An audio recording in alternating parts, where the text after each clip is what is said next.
Greetings, ladies and gentlefish, and welcome to a few subscriber replays. I hope you will forgive me if I have the occasional drink while I'm doing this commentary, as my throat is still a bit tickly. So, all of these games are going to be from Mac, and they are all going to be in kind of mid-tier American machines.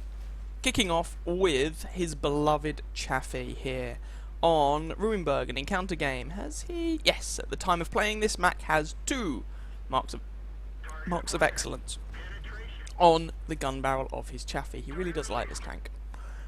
Must admit, when they changed the Chaffee, it wasn't a machine I particularly got on with, though I do need to rebuy it at some point. But, there we go. Mac loves his, and that's all that really matters here. So, Chaffee's Tier 7 game. Tier 7 game. Kind of middle of the road matchmaking. Chaffee, of course, being a light tank, gets light tank matchmaking, which means the best matchmaking it receives is a Tier 6 game, and the worst is a Tier 8 game. This is a Tier 7 game, so middle of the road. And Mac is basically just spotting all the bad guys along this ridge line. And yes, the gun isn't great, he did just bounce on a BDR, but yeah, it's a light tank. I mean, cut it a little bit of slack. So yeah, just lighting up some guys along the ridgeline here on Ruinberg. He's platooned up with Garanga 33, a clanmate, also in the Chaffee, for a little bit of double Chaffee loving. I'm not really sure where I'm going with that, to be honest.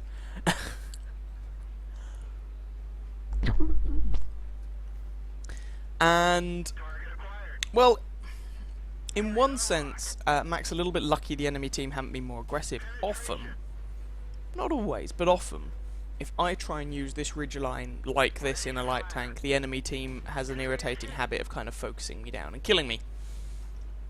But in this particular case, Mac is getting away with being cheeky. Putting, you know, a shot into a Chiri here, a shot into a BDR there. And generally just making a nuisance of himself. So as well as spotting things, obviously, he's also doing the occasional bit of damage. And distracting the enemies, and just, like I said, generally making a bit of a nuisance of himself.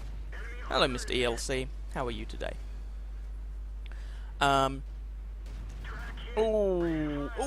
Okay, yep. That's the sort of thing that usually happens to me. And just at the same time that Mac takes a bit of a pummeling, his platoon mate Garanga gets Jagdpanzer Ford. But Mac's team is now up 5 kills to 1, so, you know, we shouldn't complain too much. And a number of those kills have been over on this side of the map. Now, Mac's team certainly has the numerical advantage over here now. There's a bunch of light and medium tanks. And, you know, the enemy team have an ELC, a tank destroyer or 2, and a BDR over here. Now, that doesn't mean that Mac's team should just obviously go completely full retard mode on this side, but it does mean that his team have the definite advantage. And with the death of that Stug... Oh, there's also a KV-1 over here. Why is there a KV-1 over here? And a Hellcat. Okay, I take it back. Maybe they don't have the numerical advantage. They instead have the numerical advantage in the town. I have no idea why there are so many heavy tanks over on this side of the map. Not a clue. I get the tank destroyers, I get the light tanks, but... What? What are you going to do in a KV-1 on this side of the map? Maybe the logic was that he will struggle to penetrate the Black Prince, the IS, the T-29. So if instead he goes over here, he can shoot light and medium tanks instead, who he can penetrate. I don't know. Don't ask me what his logic was. Anyway, the scoreline is 11-3. Mac has been burning through his ammunition at an alarming rate of knots. And there's only 3 of them left now. Now, this has not been the most... What's the word I'm looking for? Zoomy of light tank replays. But not all light tank replays are zoomy. Sometimes you just end up having your presence doing the spotting, using the camo around you, and doing damage gradually. But you can see here the quality or lack of this gun. He's really been struggling to penetrate these guys, and that's one of the reasons why the Chaffee, after they changed it, was not my favourite tank in the world. I love the old Chaffee, as some of you who've been watching this channel for any time may know, but the new Chaffee didn't really push my buttons, to be honest. But anyway, this is just the ELC left now. The ELC can still kill Mac. Mac is down to his last round of armor-piercing ammo. He does, of course, have some like APCR ammo and HE ammo, but that was the last round of armor piercing, and that was the game. So let's go and have a look at how well he did. So that was an ace tanker for Mac, along with the Spotter, Fire for Effect, Bruiser, Patrol Duty, and Confederate medals. He did actually manage to pick up quite a lot of spotting damage in that position. 948 regular damage, which is very respectable for a tier 5 tank, a tier 5 light tank in a tier 7 game. Top of the damage table was that T29 with over 3,000. But Mac got 1153 base experience, which comes from 2,331 assistance damage. Not too shabby at all. 39 shots fired, 24 hits, 9 penetrations. There's that gun for you. For that 948 damage. And travelled just under 2 kilometres, making a fairly healthy profit as he did so. So let's move on to the second game of this video. Here we have the second game. And this time Mac is driving one of my favourite tanks in the game. This is the M4A3 Easy 8 Sherman. One of the tier 6 American medium tanks. Again, Mac is platooned up with Garanga, who is also in the Sherman Easy 8. Top tier this time, so this is a tier 6 game, and they're here on Sand River. Encounter mode on Sand River, this is a patch 9.8 game, so I think this is before they changed this map. I might be wrong though. Don't quote me on that. I can't remember exactly which patch in which it was changed. Depending on where Mac goes, we might be able to notice whether this is the new or the old Sand River. Anyway, Mac is, and indeed Garanga, they're both coming up to the kind of hilly regions over here, up in the top right hand corner of the map.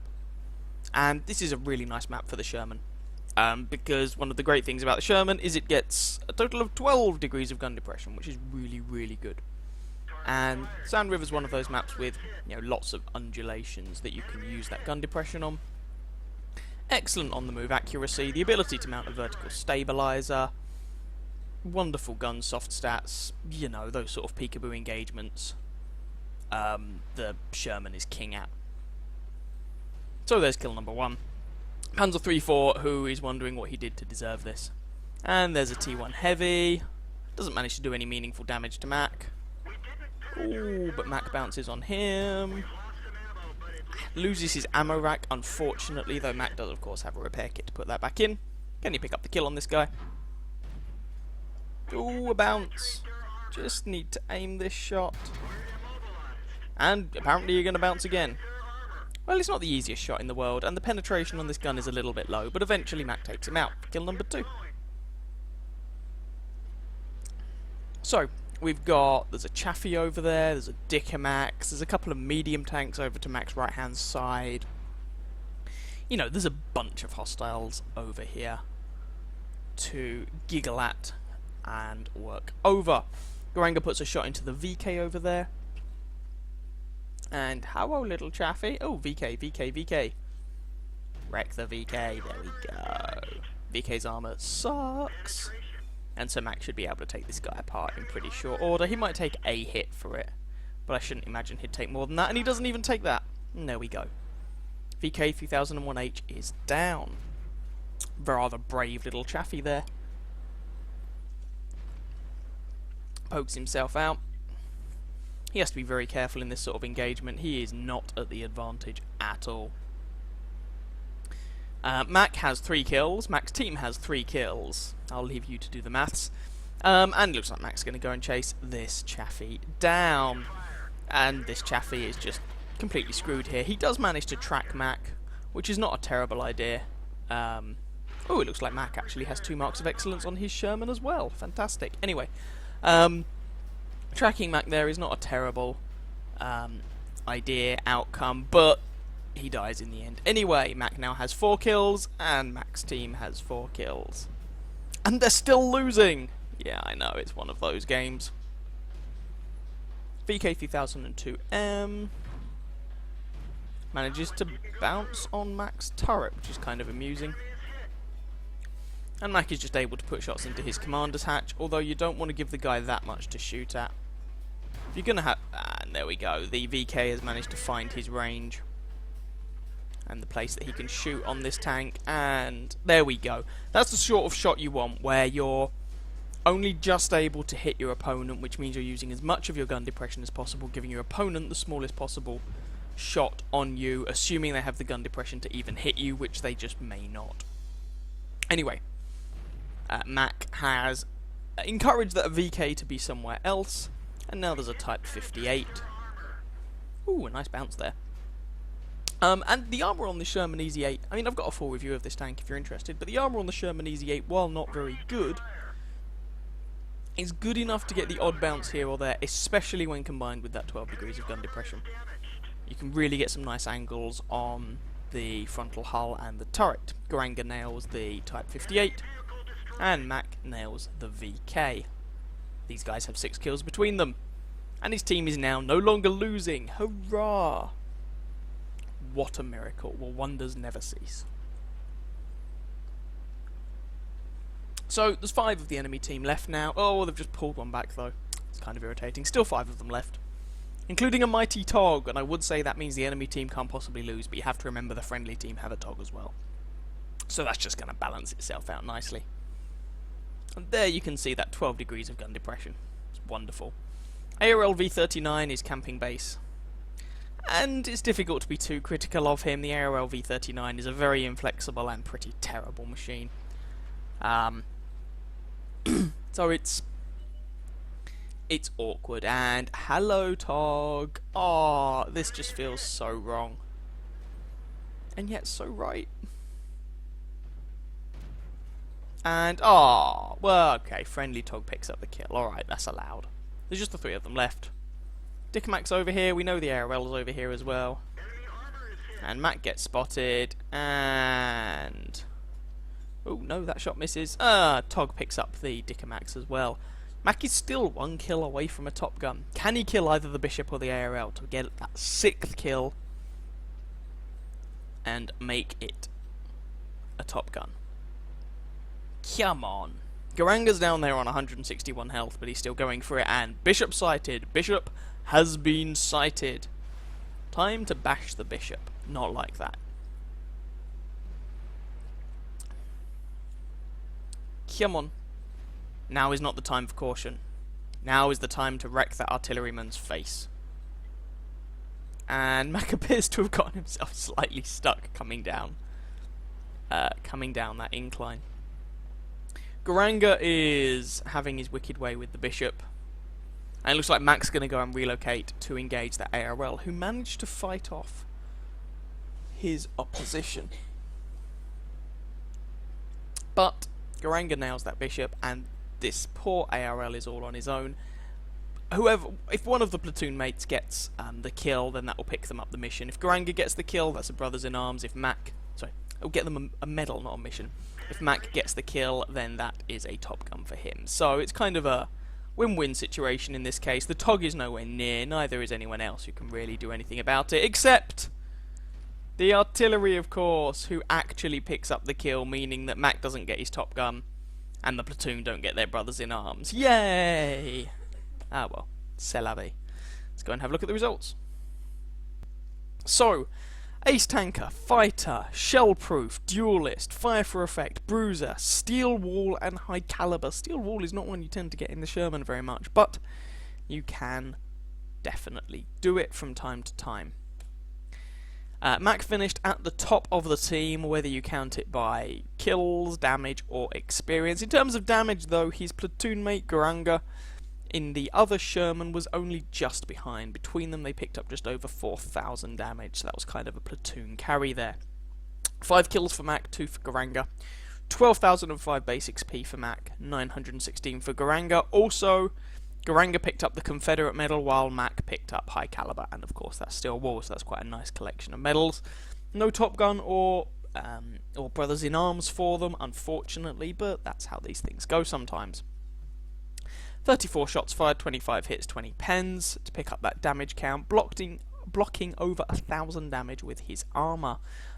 Does it show you? No, it's too early a patch to show you who he blocked the damage from.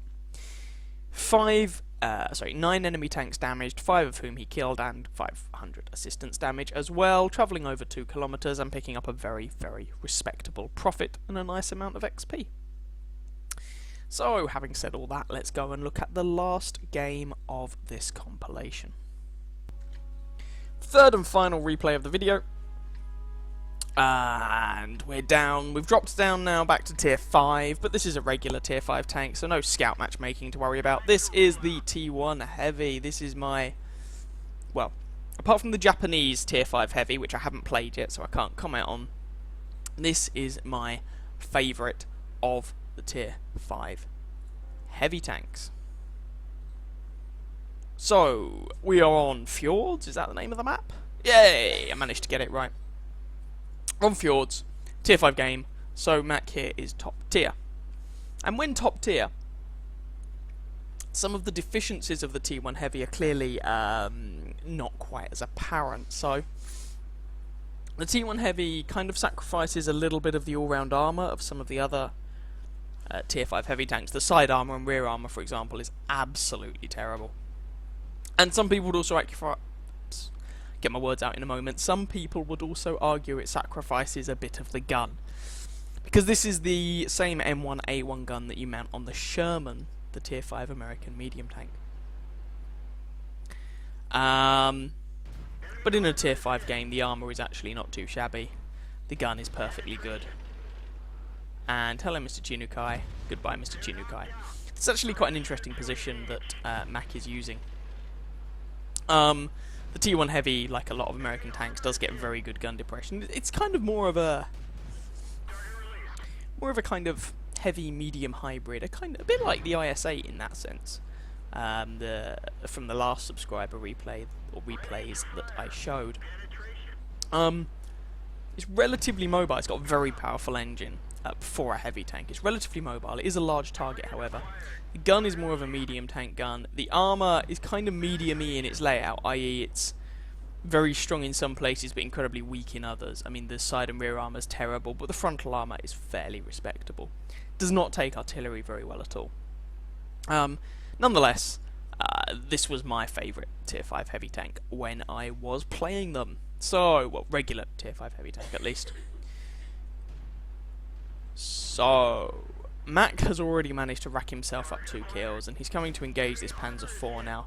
Has to be a little bit careful here because we don't know what gun the Panzer IV is using. If he's using the howitzer, this could be rather messy. No, it doesn't look like he's using the howitzer. Or if he is, it looks like he's firing AP, which is a hilariously bad decision. One more shot to kill this Panzer IV. There's also a Stuart off in the background who is peppering the front of Mac's tank, ineffectually, at worst, possibly scratching the paintwork, for which he will obviously need to build that Stuart.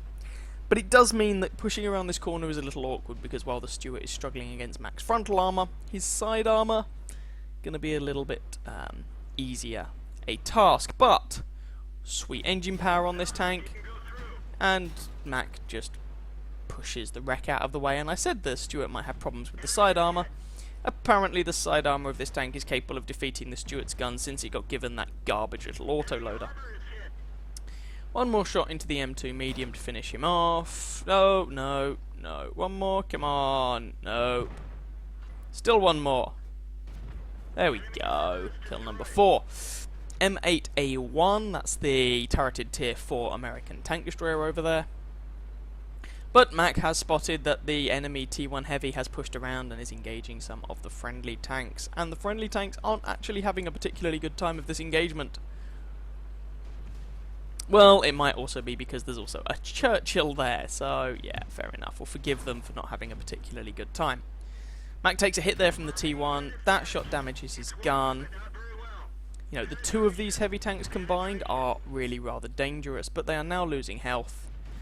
Slightly surprised here that Mac hasn't actually repaired his gun, because that would make these shots rather easier for him and might save him a bit of health.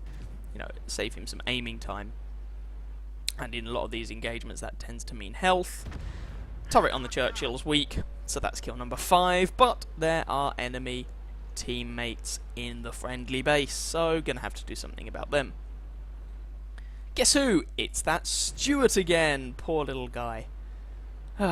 He's driven around the map, tried to shoot Mac in the front, tried to shoot Mac in that side, with that horrible little autoloader, and so far he's not really having much success.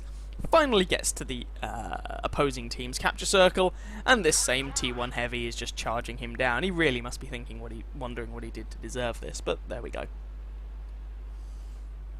The rest of the enemy team, apart from this Stuart, appear to be in the vicinity of their own base, at least judging by the minimap.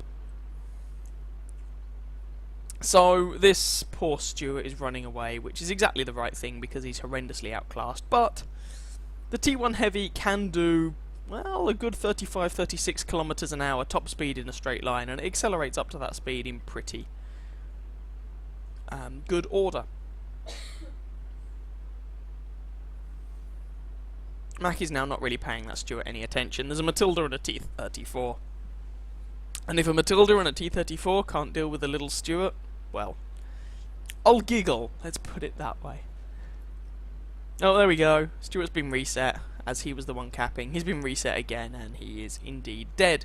That just leaves the Stug and the T-82. Now, both of these are very dangerous opponents. The Stug is clearly a Tier 5 tank destroyer.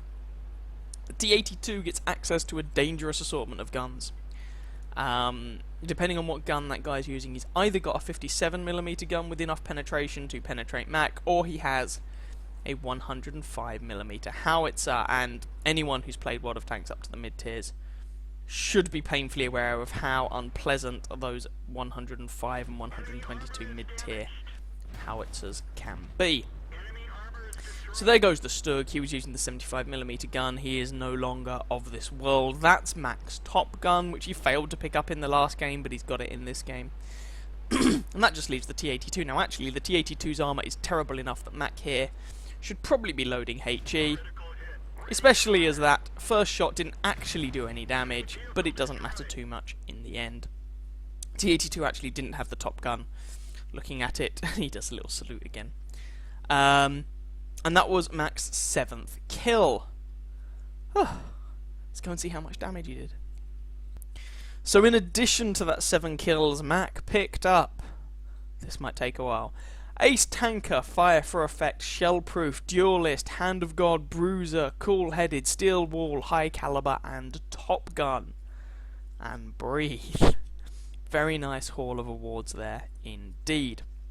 1930 damage, 7 kills, 1381 base experience, and of course that nice long list of medals. The enemy T1 Heavy also had a good game, along with that Churchill. The enemy T1 Heavy, very unfortunate for him, picking up 1615 damage and 3 kills, but not quite managing to come up on top. So commiserations to Messina Killer there. Again, it's one of those American 76mm guns. Mac fired 33 shots, of which 24 hits, 21 pens, and almost 2,000 damage. He almost blocked 2,000 damage with armour as well, which is pretty impressive for a Tier 5 machine. Pretty impressive indeed. Again, in each of these games, he travelled about 2 kilometres. Very healthy profit made there.